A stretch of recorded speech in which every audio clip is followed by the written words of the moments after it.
C'est bizarre, je vois flou. Ça va pas, papy? Qu'est-ce qui se passe? Je vois plus de l'œil gauche.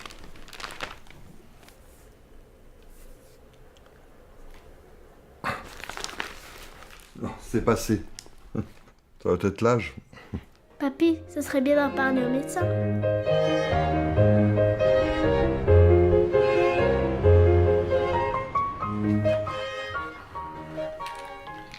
Je suis vraiment content des résultats de Ludivine. Hein. Ouais. Elle a bien travaillé. Hein.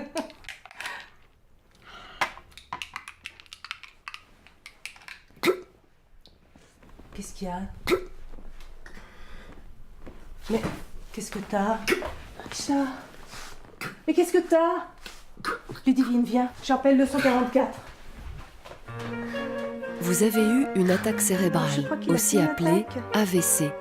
L'accident vasculaire cérébral entraîne une perturbation subite de la circulation sanguine au niveau du cerveau, c'est-à-dire de l'acheminement du sang qui lui fournit l'oxygène.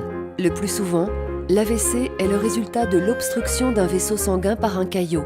C'est un AVC ischémique. Plus rarement, l'accident vasculaire cérébral est provoqué par la rupture d'un vaisseau. On parle alors d'hémorragie cérébrale ou d'AVC hémorragique. Dans le cas d'un AVC, les symptômes persistent et une lésion cérébrale est le plus souvent visible aux examens radiologiques, scanner, imagerie par résonance magnétique.